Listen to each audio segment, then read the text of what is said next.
In 432 BC, during the siege of Potidaea, the soldiers of the Athenian army witnessed something they could not explain. One of their own, a stocky, barefoot infantryman in his late 30s, stopped walking at dawn and simply stood there, thinking. He did not eat, he did not speak, he did not move. Morning became afternoon, afternoon became night. Some of the younger soldiers dragged their bedding outside to watch him, certain he would collapse.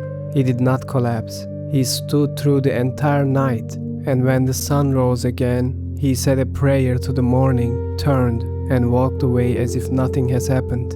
He had been standing there for 24 hours, wrestling with a single thought he refused to abandon until he understood it. That soldier was Socrates, and that image, one man standing completely still while an entire army moves around him, is not just an anecdote recorded in Plato's Symposium. It is the most accurate portrait of his philosophy ever drawn, because that is what Socrates did to the ancient world. Everyone was moving.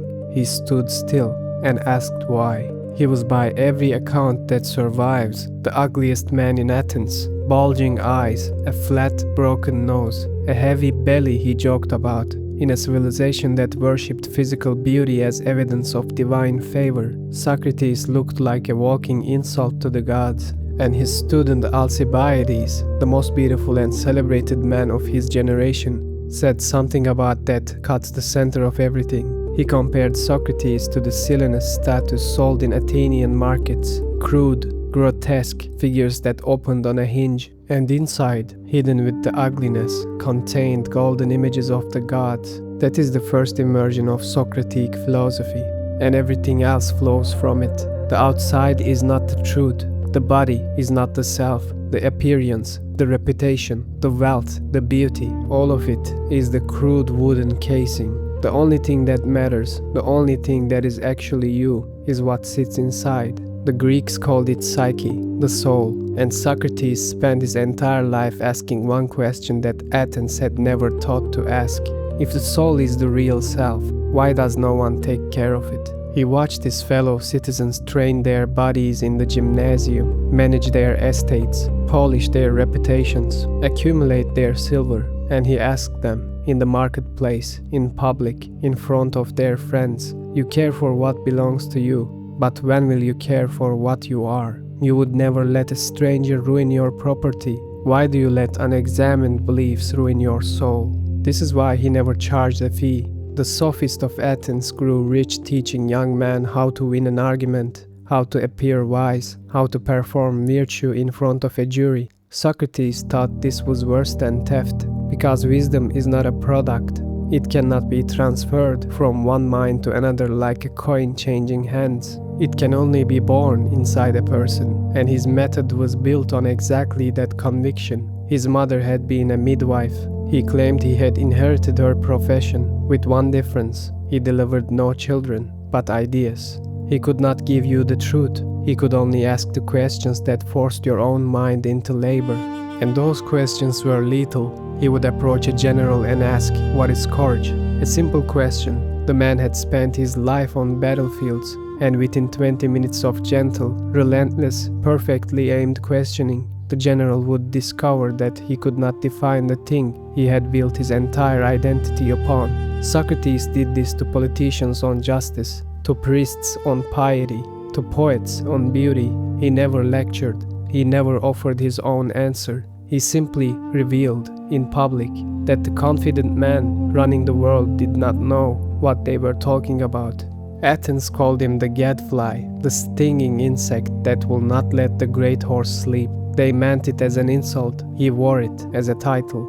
What most people miss about Socrates, the part that turns the philosophy from clever to dangerous, he was not playing a game. He genuinely believed that this questioning was a matter of life and death, because of one conviction that sounds gentle and is actually the most radical claim in ancient thought: no one does wrong willingly. The thief, the tyrant, the traitor, none of them choose evil. They choose what they mistakenly believe is good for them. Every act of cruelty in human history, in Socrates' eyes, is a failure of understanding. Evil is not a dark force. It is an error, which means the unexamined mind is not just lazy, It is the actual source of every injustice in the world, and examining it is not a hobby. It is the most urgent moral work a human being can do. He trusted one guide in this work, and it was not an argument. He called it his daimonion, a quiet inner voice he had heard since childhood. It never told him what to do, it only ever said no. It stopped him at thresholds, and in 399 BC, when Athens finally lost patience and put him on a trial for corrupting the youth, when he stood before 500 jurors with his life in the balance, the voice said nothing. He took its silence as an answer. Whatever was coming was not to be avoided. He was sentenced to death. His friends bribed the guards and arranged the escape. He refused. He had argued for 70 years that the soul is the only thing that matters. My friends, the hour of departure has arrived. We must hold to principle, not fear death. A good life is lived with virtue and truth.